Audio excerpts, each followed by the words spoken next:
Hello my loves, I hope you're all doing well. Today's video is going to be all about this beauty. So I was requested by one of my viewers to do a video a little bit about this bag, and I thought to myself, I'm sure I must have done a video on this, and I looked back through my videos and I haven't, and I thought, well, that's just silly because I have my 2 cents about every handbag, so I don't know why I haven't done a video about this one, but I thought I would do a quick kind of review. So this is the Chanel Jumbo double flap in caviar leather, black with silver hardware. That's a mouthful. And this is what it looks like. So I don't know what the dimensions are. As always, I will do a couple of shots with me wearing it so you can tell, because you guys know what I look like in terms of body kind of shape and that, and then you can see what it looks like against it. So like I said, this is the caviar and the jumbo size. This is the second to largest. So there is the maxi above this one and then this size. So yeah, it's the double flap. So it has the CC closures like that, and then the little pocket up here. I won't go into the boring detail because you guys know and probably have seen the million videos that there are on this bag. So I won't go into the whole, you know, spiel about what Coco Chanel did, blah blah blah. I'll go into the details about what I think is useful to know if you're thinking of buying this bag.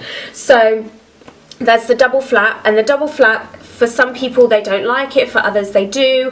I don't particularly mind it. I think it's kind of more safe that way. So yeah, there's the first flap, which is this one, and then the little pocket thing that I don't use anything for. You can actually put some stuff down there. I don't use that either. And then the double flap, which is the popper flap. So the interior has got this maroon leather, which loads of people seem to really like. I don't like it. It reminds me of my school uniform. My school uniform was this colour, and yeah, I don't particularly like it. Plus, I think that it would be so much funner to have different colours or kind of lighter colours in here. I mean, I know it's for probably, it looks, you know, it looks better, it's more kind of classic, and also for in terms of wear, you know, you don't want to be staining anything, but I don't know, I've always thought that. I've always thought that it'd be fun to have like really cool interior colours of these bags. You know, keep it really classic on the outside but kind of fun on the inside, but that's just my opinion. And then you have the stitched in CCs on the leather. I hope you can see that. And then the Chanel made in whatever country. Mine is made in Italy.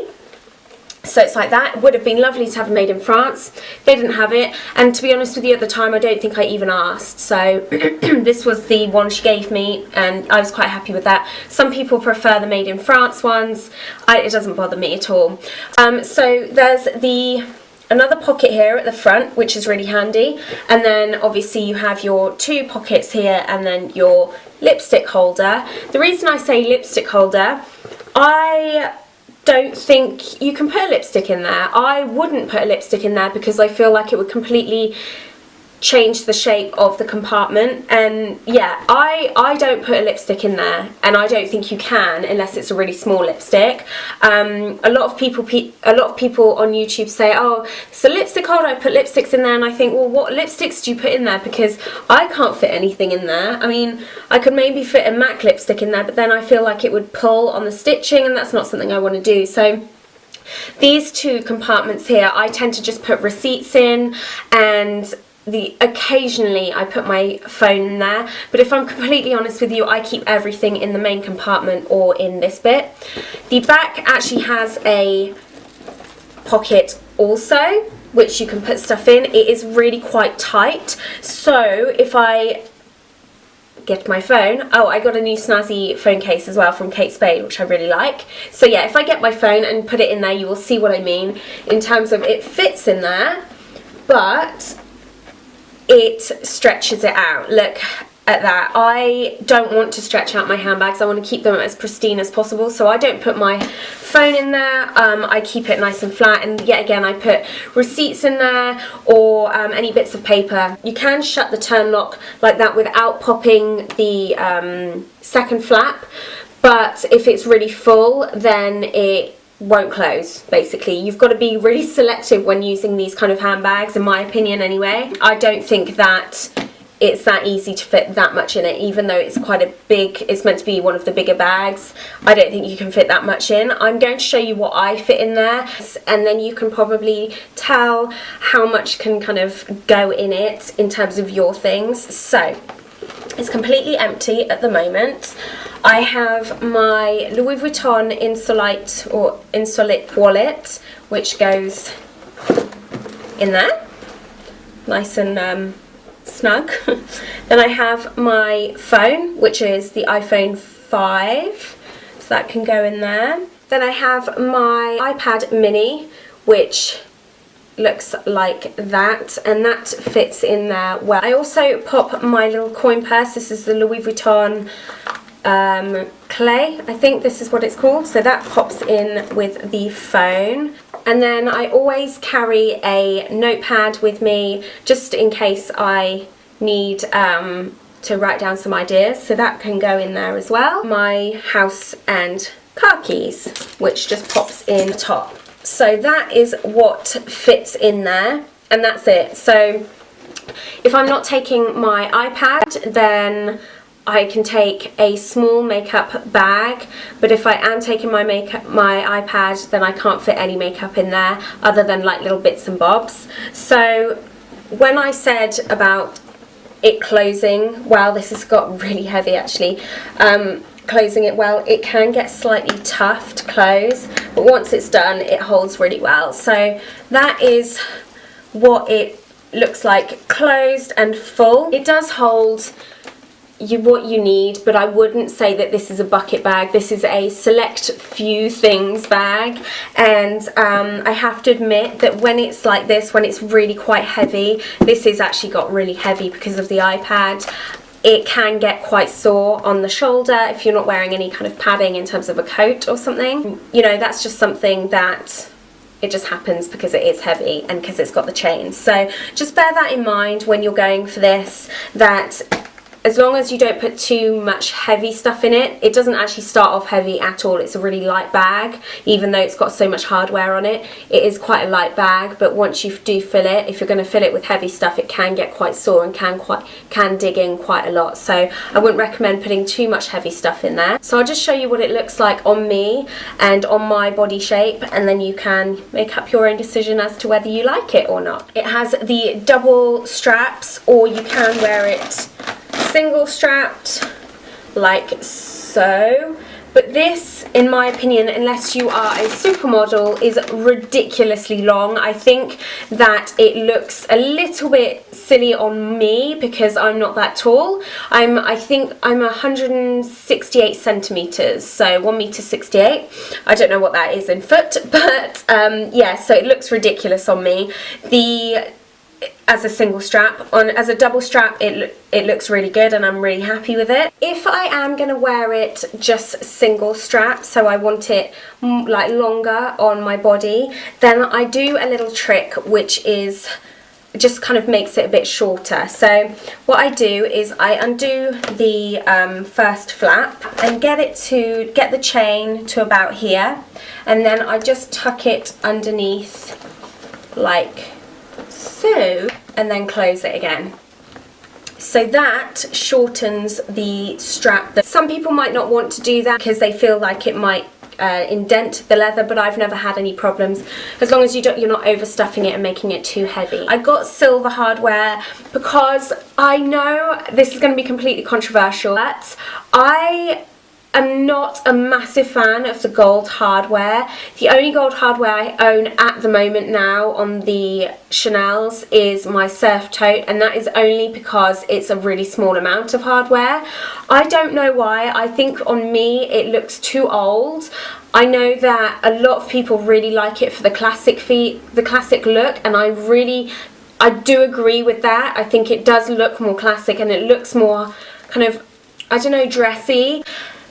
And this looks a little bit kind of more casual in terms of the hardware, but I don't think it suits me that much. I think it makes me look too I think it's just too of an old combination, and I prefer it a lot more on the beige than I do on the black. So it is literally completely down to you, and it is personal preference. In terms of the leather, this is the caviar leather. I have not owned a piece of lambskin. I really would like to.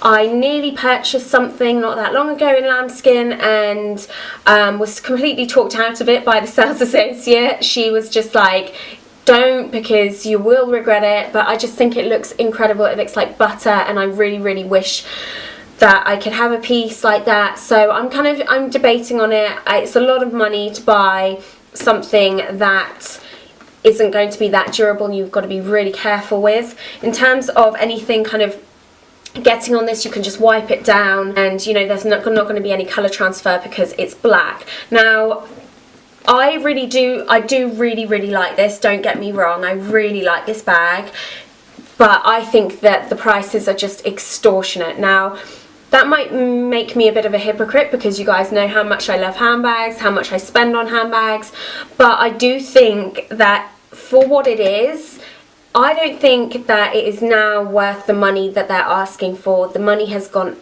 up since I bought mine.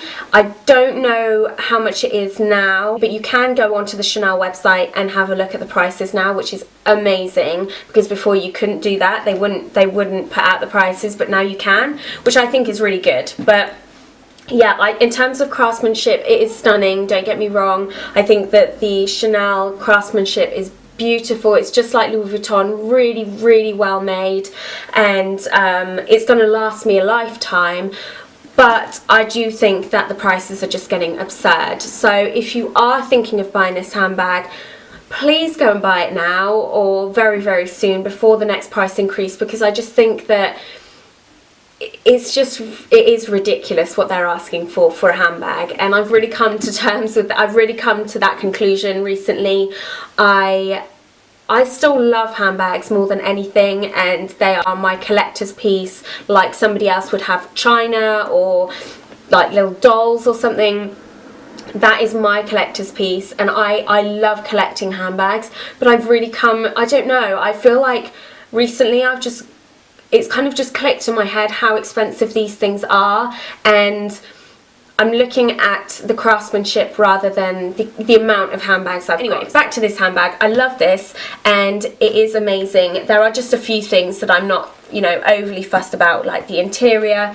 But other than that, I think that these are amazing handbags, and they are classic, and they will stay in fashion, or they will stay as a classical piece for years. I store mine in a slightly different way to most people. I think that a lot of people store theirs in their dust bag, but I like to have mine out on show so I can have a look at it. So what I do is I pop the dust bag in the handbag itself, and then with these straps, what I do is I pull them taut, so they are, this is what it kind of looks like normally. So what I do is I open the flap, I pull out one end like that, and then I pop it in the bag itself. So I do that. I don't pop shut this the inside flap, I just close the bag and twist the lock, and that is how I store mine. It might not be the best way of doing it, but that's how I store mine. So if you guys do want to store yours and you want to have a look at them, then I would recommend you do that with these with the straps, because then they're not, you know, flying everywhere, and they're not going to make any indentations on your leather. My conclusions are that I do love this bag, and I'm glad I have it in my collection, but it isn't by any means the most practical of bags. I have to say it does have its flaws, but I do love it. So that is my kind of review on this bag. I hope you enjoyed it, and it gave you a little bit more of an insight into the bag rather than the usual reviews on the bags of, you know, explaining all the story behind it and all that kind of stuff. So yeah, I hope you guys enjoyed this, and if you are going to go buy it, or if you do own it, then leave a comment down below and tell me what you think, because I really like to hear about how people have different opinions on these kind of things. So yeah, I hope you guys enjoyed this video, and if you have any requests, as always, leave them in the comments down below, and I will see you in my next one. Take care, guys.